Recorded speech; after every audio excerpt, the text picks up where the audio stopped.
ਸਤਿ ਸ਼੍ਰੀ ਅਕਾਲ, ਸਵਾਗਤ ਹੈ ਸਾਰੇ ਹੀ ਦਰਸ਼ਕਾਂ ਦਾ। ਮੈਂ ਹਾਂ ਗਗਨਦੀਪ ਸਿੰਘ ਲੈ ਕੇ ਹਾਜ਼ਰ ਹਾਂ ਪੰਜਾਬ ਦੀਆਂ ਤਾਜ਼ਾ ਖਬਰਾਂ। ਸਭ ਤੋਂ ਪਹਿਲਾਂ ਰੁਖ ਸਿੱਧਾ ਕਿਸਾਨੀ ਸੰਘਰਸ਼ ਦੇ ਵੱਲ। ਦਿੱਲੀ ਦੀਆਂ ਵਰੂਹਾਂ ਦੇ ਉੱਤੇ ਕਿਸਾਨਾਂ ਦਾ ਸੰਘਰਸ਼ ਲਗਾਤਾਰ ਜਾਰੀ ਹੈ ਤੇ ਕਿਸਾਨ ਆਪਣੀਆਂ ਮੰਗਾਂ ਦੇ ਉੱਤੇ ਅੜੇ ਨੇ ਤੇ ਉਧਰ ਸਰਕਾਰ ਆਪਣੀ ਗੱਲ ਦੇ ਉੱਤੇ ਬੇਜਿੱਦ ਹੈ। ਸਰਕਾਰ ਦਾ ਕਹਿਣਾ ਹੈ ਕਿ ਅਸੀਂ ਸੋਧਾਂ ਕਰਾਂਗੇ ਤੇ ਕਿਸਾਨਾਂ ਦਾ ਕਹਿਣਾ ਹੈ ਕਿ ਖੇਤੀ ਕਾਨੂੰਨ ਰੱਦ ਹੋਏ ਤੋਂ ਘੱਟ ਗੱਲ ਦੇ ਉੱਤੇ ਗੱਲਬਾਤ ਨਹੀਂ ਕਰ ਸਕਦੇ। उधर किसान जथेबंदियां दे वल्लों बीते दिनां चलदी मीटिंग दे विच एक स्लोगन पेश किया गया सी जो कागज़ के उत्ते लिख के रखा गया सी कि या मरांगे जां जितांगे। ये दो लाइनां लिखियां गईयां सी जो लगातार ट्विटर के उत्ते ट्रेंड करदियां रहियां। इतिहास बनिया है कि ट्विटर के उत्ते गुरमुखी दे विच लिखिया पहली बार कोई अखर ट्रेंड किया है ते लगातार पहले ते दूजे नंबर के उत्ते बीते दिनां दे विच ये ट्रेंड करदा रहा है, जिस तो नाल सुभाविक है कि किसानां दी गल हर एक वर्ग दे तक पहुँच रही है ते किसानां नूं साथ भी ते समर्थन भी हर पासियों मिल रहा है।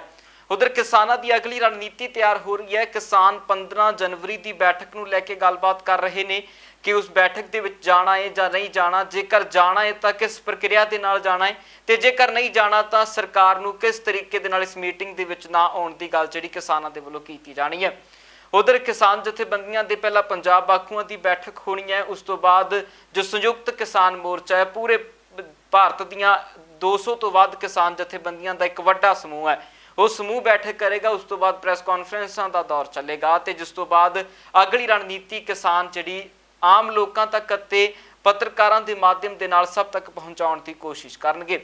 सो इस दे उत्ते सीधा चलदे हां सीनियर पत्रकार शरद वर्मा होणां दे कोल ते उन्हां तों जाणदे हां कि आखिरकार किसानां दी अगली रणनीति की हो सकती है ते किसान किस गल नूं लैके जिहड़ी हुण टिप्पणी अगे करनगे, क्योंकि लगातार किसानां दीआं बेसिट्टा मीटिंगां ने ते 15 जनवरी की मीटिंग की होवेगी, जे होवेगी तां किहनां पैंतड़ियां दे उत्ते, जेकर नहीं होवेगी तां किस गल नूं लैके ये मीटिंग नहीं की जाएगी। शरद जी स्वागत है, किस तरह वेख रहे हो जो अगली मीटिंग का सद्दा है 15 जनवरी का सद्दा है 12 बजे, जगह उही है, समा बदलिया गया है, मंत्री उही होणगे ते किसान आगू उही होणगे। लगता है कि किसान उस मीटिंग दे विच पहुंचणगे क्योंकि लगातार किसान भी मीटिंगां कर रहे ने ते हो सकता है कि उस मीटिंग नूं लैके भी किसान कोई वड्डा ऐलान कर दें। गगन मैं समझदा जी जिवें कितने दौर हो गए हैगे हुण तक सरकार उसी अपनी उस ते अड़ी हुई हैगी है कि भी असी कानून वापस नहीं लेने हैगे, सौदा कराउण तैयार हैं। जो बार बार यही गल उठदी है जी, गल उत्थे ही फसदी हैगी। देखो किसान तो अपनी वाजिब मंग ते हैगे जी डटे हुए ते किते ना किते मैं समझदा जी सरकार दी जो है ना ईगो बनी हुई हैगी कि भी वो इनू लेना नहीं चाहते, पता नहीं की कारण हैगे। या तो वो ये समझ रहे हैगे कि भी अगर असी ये कानून वापस ले लेंदे तां फिर जिहड़ा NRC ते CA जिहड़ा बिल है जी उस एक्ट जिहड़े बन गए हैगे उस ते भी शायद बाद च अंदोलन शुरू हो सकता है। मैनू ये लगता है जी कि भी सरकार की इत्थे ईगो भी है जां कह लो कि उन्होंने ये मजबूरी ये फस रही हैगी। दूजी गल गगन मैनू लगता जी 15 तरीक की जी मीटिंग होनी है, किसान जाएंगे जरूर क्योंकि वो ये मौका नहीं देना चाहते कि सरकार यह कहे कि भी असी बुलाया सीगा पर किसान नहीं आए हैगे। उधर किसानी अंदोलन नूं लैके सुप्रीम कोर्ट दे विच एक हल्फिया बयान दायर किया गया है। यह हल्फिया बयान उस पार्टी के वल्लों दायर किया गया जिस दे वल्लों बीते दिनां सुप्रीम कोर्ट दे विच पहुंच की गई सी। हुण दे हल्फिया बयान दे विच इस पार्टी के वल्लों कहा गया कि किसानां नूं बॉर्डर तो हटाया जावे अते बीते दिनां दे विच लगे धरनिਆਂ ਨੂੰ लैके भी इस दे विच टिप्पणी की गई है। की कुछ कहना उस पक्ष का सुनते हैं। मैं Om Prakash Parihar, advocate on record Supreme Court. मैंने ऋषभ शर्मा की तरफ से एक याचिका सुप्रीम कोर्ट में किसान आंदोलन के लिए जो दायर की थी उसकी सुनवाई 11 तारीख को सुप्रीम कोर्ट में चीफ जस्टिस बोबड़े के बेंच के सामने होनी है और इस लिहाज से हमने पिटिशनर की तरफ से एक एफिडेविट फाइल किया है जिसमें ये कोर्ट के सामने मुद्दे रखने की कोशिश की गई है कि किस तरह से किसान आंदोलन ने पब्लिक ऑर्डर का पालन ना करते हुए कई जगह पे उन्होंने नुकसान पहुंचाया है। जैसे कई जगहों पे उन्होंने मोबाइल टावर्स को तोड़े हैं और किसान आंदोलन बॉर्डर पे चलने की वजह से आवाजाही में कितने सिटीजन्स को तकलीफ़ हो रही है उससे भी बताने की कोशिश की जा रही है। इन सब का हवाला हमने कई सारे मीडिया रिपोर्ट्स के ज़रिए दिया गया है, जो मीडिया रिपोर्ट भी हमने फाइल किए हैं और इस किसान आंदोलन के चलते कितना नुकसान हो रहा है रोज़मर्रा ये भी जताने की कोशिश की है। और अफिडेविट के ज़रिए हमने ये मीडिया रिपोर्ट्स भी फाइल किए हैं ताकि कोर्ट को सही चीज़ों का संज्ञान हो और कोर्ट उचित ये फैसला सुनाए। यही हम अपेक्षा रखते हैं। धन्यवाद। ਉਧਰ ਲਗਾਤਾਰ ਪੰਜਾਬ ਦੇ ਵਿੱਚ ਵੀ ਧਰਨੇ ਪ੍ਰਦਰਸ਼ਨ ਕਿਸਾਨਾਂ ਦੀ ਜਾਰੀ ਨੇ। ਕੁਝ ਕਿਸਾਨ ਇੱਥੋਂ ਦਿੱਲੀ ਦੇ ਵੱਲ ਕੂਚ ਕਰ ਚੁੱਕੇ ਨੇ ਤੇ ਦਿੱਲੀ ਦੇ ਬਾਰਡਰਾਂ ਦੇ ਉੱਤੇ ਪ੍ਰਦਰਸ਼ਨ ਚੱਲ ਰਿਹਾ ਹੈ। ਉਧਰ ਦੂਜੇ ਪਾਸੇ ਗੱਲ ਪੰਜਾਬ ਦੀ ਕਰੀਏ ਤਾਂ ਪੰਜਾਬ ਦੇ ਵਿੱਚ ਬਾਦਸਤੂਰ ਧਰਨੇ ਚੱਲ ਰਹੇ ਨੇ। ਪੰਜਾਬ ਦੇ ਸਾਨੇਵਾਲ ਦੇ ਵਿੱਚ ਕਈ ਕਿਸਾਨ ਡਟੇ ਹੋਏ ਨੇ ਤੇ ਉਹਨਾਂ ਦੇ ਵੱਲੋਂ ਉੱਥੇ ਹੀ ਰਹਿ ਕੇ ਪ੍ਰਦਰਸ਼ਨ ਕੀਤਾ ਜਾ ਰਿਹਾ ਹੈ ਤੇ ਸਰਕਾਰ ਦੇ ਬਾਈਕਾਟ ਦੇ ਸਬੰਧ ਦੇ ਵਿੱਚ ਜੋ ਕਿਸਾਨਾਂ ਦੇ ਵੱਲੋਂ ਹੁਕਮ ਦਿੱਤੇ ਗਏ ਨੇ ਉਹਨਾਂ ਦਾ हर तरह ना पालन इन्हां किसानों के वलों किया जा रहा है। इस दे उत्ते कई गायक ते कई गायक कलाकार उत्थे पहुँचते ने ते उन्हां दे वलों पहुँच के इन्हां दा समर्थन किया जाता है। इदां नहीं करना चाहिए जो कि साडे मंत्री साहब ने अपने पूरे मुल्क इंडिया के वर्ल्ड के ने उन्हां नूं हरेक पोजीशन समझनी चाहिए आ ते जिहड़ा इन्हां दा दुख आ दर्द आ वो वंडाउण दे नाल ही चंगा लगदा आपां नूं। सारियां जिहड़ियां इन्हां दियां दर्द ने ਜਿਹੜੇ ਇਹਨਾਂ ਦੇ ਜੋ ਵੀ ਆ ਕਿਸਾਨੀ ਦੇ ਵਿੱਚ ਜਿਹੜਾ ਇਹਨਾਂ ਨੇ ਆਪਣੇ ਤੇ ਹੰਡਾਉਣਾ ਇੰਨਾ ਵਿਚਾਰੇ ਕਰ ਰਹੇ ਨੇ ਇਹ ਵੀ ਅਨਜਲ ਦਾਤਾ ਇਹਦੀ ਗੱਲ ਜ਼ਰੂਰ ਮੰਨਣੀ ਚਾਹੀਦੀ ਆ। ਮੇਰੀ ਇਹੀ ਬੇਨਤੀ ਆ ਕਿ ਜਿੰਨੇ ਵੀ ਕਿਸਾਨ ਭਰਾ ਨੇ ਤੇ ਇਹਨਾਂ ਦੀ ਵੱਧ ਤੋਂ ਵੱਧ ਜਲਦੀ ਤੋਂ ਜਲਦੀ ਮੰਗ ਪੂਰੀ ਹੋ ਜਾਵੇ ਤੇ ਸਰਕਾਰ ਛੇਤੀ ਤੋਂ ਛੇਤੀ ਇਹਨਾਂ ਦੀਆਂ ਮੰਗਾਂ ਪੂਰੀਆਂ ਕਰ ਦੇਵੇ ਕਿ ਸਾਰੇ ਕੰਮ ਲੋਟ ਆ ਜਾਣ। ਜਿੰਨੇ ਵੀ ਕੰਮ ਜਿਹੜੇ ਅੜੇ ਹੋਏ ਨੇ ਰੁਕੇ ਹੋਏ ਨੇ ਸਾਰੇ ਇਹਨਾਂ ਦੀ ਬਦੌਲਤ ਹੀ ਠੀਕ ਹੋਣਾ ਸਾਰਾ ਕੁਝ। ਤੇ मैं सिंगर एक राइटर हाँ तो एक गाना भी लैके आया सीगा किसानां ते असी जल्दी सारे जिन्ने भी आ सारिਆਂ ਦਾ मैं यही बेनती करदा कि किसान दी जरूर ਵੱਧ ਤੋਂ ਵੱਧ सपोर्ट करो हैल्प करो तो यही मेरी मंग आ। थैंक यू सारिਆਂ ਨੂੰ। सुखी मान सान्याल कन्नू हो चल उठ कर साना वे ओ तेरे खेत बलाउंदे आ ओ ट्रैक्टर संद हल सारे अज पे कर लाउंदे आ टिप्पियां ते आ पुत्तरा ओए ओ गल लामी ना हारां नूं। उधर ब्रिटेन के 100 मैंबर पार्लीमेंटां दे वल्लों ब्रिटेन के प्रधानमंत्री बोरिस जॉनसन नूं लिखती पत्र दिता गया जिस दे विच उन्हां अपील की है कि वो होने वाली उन्हां दी अगली मुलाकात जो भारत के प्रधानमंत्री नरेंद्र मोदी दे नाल होनी है उस मुलाकात दे विच किसानी अंदोलन का मुद्दा जरूर चुकण ਅਤੇ ਭਾਰਤ ਦੇ ਪ੍ਰਧਾਨ ਮੰਤਰੀ ਨੂੰ ਇਹ ਜ਼ਰੂਰ ਕਹਿਣ ਕਿ ਖੇਤੀ ਕਾਨੂੰਨਾਂ ਨੂੰ ਲੈ ਕੇ ਚੱਲ ਰਹੀ ਕਿਸਾਨੀ ਅੰਦੋਲਨ ਦਾ ਹੱਲ ਅਮਨ ਅਤੇ ਸ਼ਾਂਤੀ ਦੇ ਨਾਲ ਜਲਦ ਤੋਂ ਜਲਦ ਕੱਢਿਆ ਜਾਣਾ ਚਾਹੀਦਾ ਹੈ। ਇਸ ਨੂੰ ਲੈ ਕੇ ਬ੍ਰਿਟੇਨ ਦੇ ਮੈਂਬਰ ਪਾਰਲੀਮੈਂਟ ਤਨਮਨਜੀਤ ਸਿੰਘ ਢੇਸੀ ਨੇ ਆਪਣੀ ਸੋਸ਼ਲ ਮੀਡੀਆ ਹੈਂਡਲ ਦੇ ਰਾਹੀਂ 100 ਮੈਂਬਰ ਪਾਰਲੀਮੈਂਟਾਂ ਦੇ ਹਸਤਾਖਰ ਵਾਲਾ ਐਪਲੀਕੇਸ਼ਨ ਹੈ ਜੋ ਉਹ ਜਨਤਕ ਕੀਤੀ ਹੈ ਕਿ ਕੁਝ ਉਸ ਐਪਲੀਕੇਸ਼ਨ ਦੇ ਵਿੱਚ ਹੈ ਤੇ ਨਾਲ ਹੀ ਇੱਕ ਵੀਡੀਓ ਜਾਰੀ ਕੀਤੀ ਹੈ। ਵੀਡੀਓ ਦੇ ਵਿੱਚ ਵੀ ਉਹਨਾਂ ਨੇ ਪੂਰਾ ਵਿਸਥਾਰ ਦਿੱਤਾ ਹੈ, ਉਹ ਵੀ ਸੁਣਦੇ ਹਾਂ। ਜੋ ਇਸ ਸਮੇਂ ਇੰਡੀਆ ਦੇ ਵਿੱਚ ਕਿਸਾਨ ਸੰਘਰਸ਼ ਕਿਸਾਨ ਅੰਦੋਲਨ ਚੱਲ ਰਿਹਾ ਹੈ ਉਸ ਨੂੰ ਲੈ ਕੇ ਦੁਨੀਆ ਭਰ ਦੇ ਵਿੱਚ ਲੋਕ ਫਿਕਰਮੰਦ ਨੇ। ਕਿਸਾਨਾਂ ਨੂੰ ਮੇਰਾ ਇਹ ਪੈਗਾਮ ਇਹ ਸੁਨੇਹਾ ਹੈ ਕਿ ਬਹੁਤ ਸਾਰੇ ਲੋਕ ਮੇਰੇ ਵਰਗੇ ਜਿਨ੍ਹਾਂ ਦਾ ਆਪਣਾ ਪਿਛੋਕੜ ਇੱਕ ਪੇਂਡੂ ਖੇਤੀਬਾੜੀ ਪਰਿਵਾਰ ਦੇ ਨਾਲ ਸੰਬੰਧ ਤਾਲੁਕ ਰੱਖਦਾ ਹੈ, ਅਸੀਂ ਤੁਹਾਡੀਆਂ ਚਿੰਤਾਵਾਂ ਨੂੰ ਭਲੀ ਭਾਂਤ ਉਸ ਤੋਂ ਜਾਣੂ ਆ ਵਾਕਫ ਹਾਂ।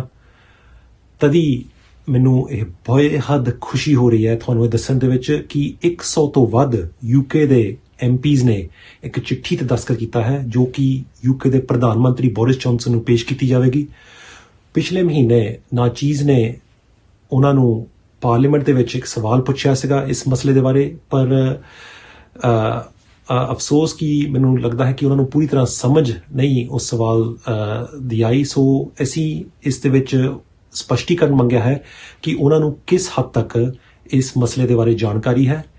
ਉਹ ਨਾਲ ਦੀ ਨਾਲ ਇਸ ਗੱਲ ਨੂੰ ਵੀ ਸਪਸ਼ਟ ਕਰਨ ਕਿ ਹਰ ਇੱਕ ਨੂੰ ਹੱਕ ਹੈ, ਮੁੱਢਲਾ ਹੱਕ ਹੈ ਕਿ ਉਹ ਸ਼ਾਂਤਮਈ ਢੰਗ ਦੇ ਨਾਲ ਪ੍ਰਦਰਸ਼ਨ ਕਰ ਸਕੇ, ਕਿਉਂਕਿ ਸਾਨੂੰ ਬੇਹੱਦ ਅਫਸੋਸ ਹੋਇਆ ਸੀ ਜਦੋਂ ਅਸੀਂ ਦੇਖਿਆ ਕਿ ਪਾਣੀ ਦੀਆਂ ਬੌਛਾੜਾਂ ਦੇ ਨਾਲ, ਟੇਅਰ ਗੈਸ ਦੇ ਨਾਲ, ਲਾਠੀਆਂ ਦੇ ਨਾਲ ਉਹਨਾਂ ਲੱਖਾਂ ਕਿਸਾਨਾਂ ਨੂੰ ਉਸ ਦਾ ਸਾਹਮਣਾ ਕਰਨਾ ਪਿਆ ਸੀ।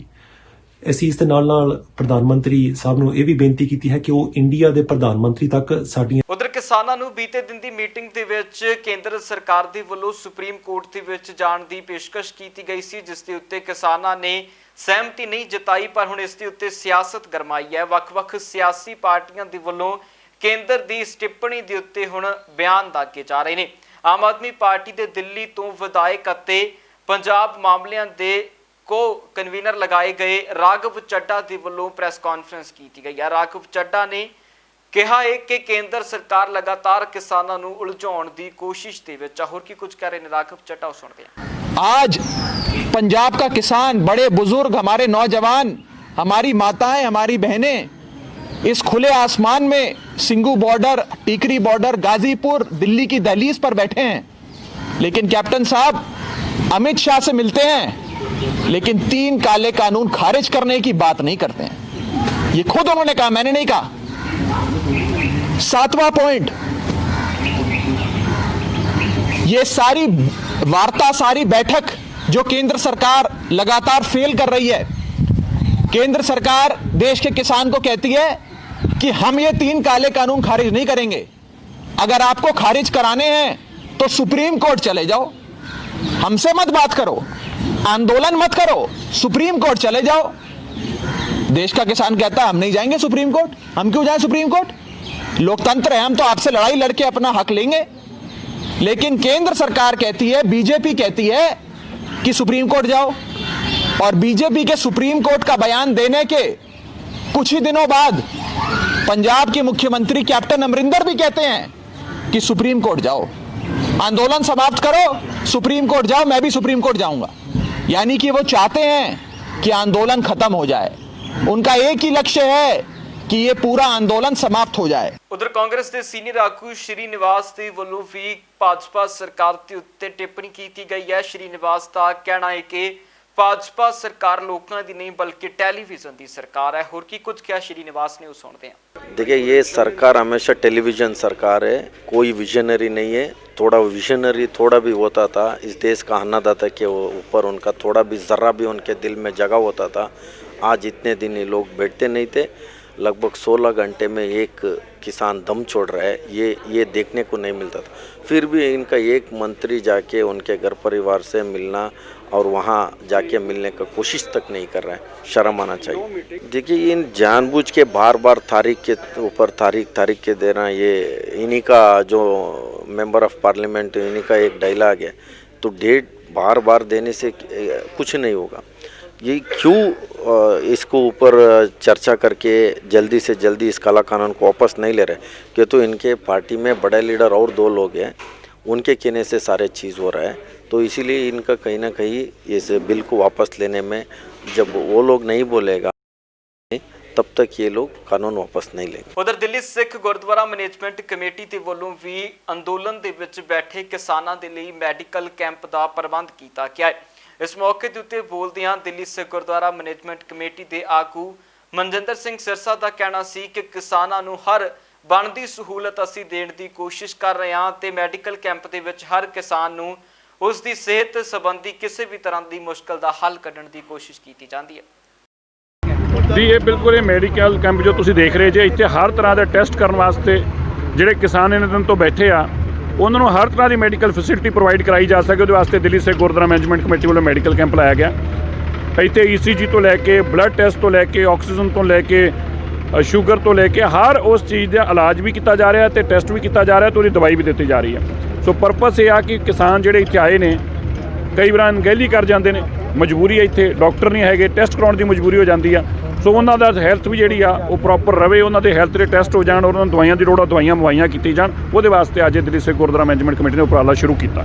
नहीं, for all peoples and for all medicine and diseases proper पर्ची बन रही है, उधर डॉक्टर चेक कर रहे हैं, फिर असं देख के मेडिसिन दे रहे हैं पेशेंट्स को। उधर नाल एक्यूप्रेशर भी हो रहा है, ECG भी हो रही है, ब्लड चेक भी हो रहा है, blood group and sugar check हो रही है नाल। उधर रुख करांगे सुंदर घाटियां दे वल श्रीनगर दे विच बर्फबारी लगातार जारी है ते बर्फ की चिट्टी चादर की बुक्कल दे विच हुण श्रीनगर लुक चुके हैं।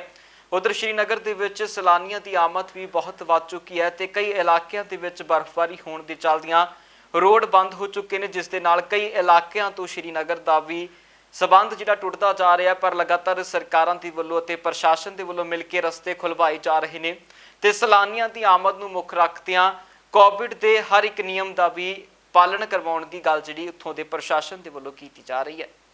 पंजाब इस वेले दे विच फिलहाल दे इन्ना ही, फिर मुड़ हाजिर हुन्ने आ नवीं ते ताज़ा अपडेट्स दे नाल। तद तक लई मैनूं दिओ इजाजत, बहुत बहुत धन्नवाद।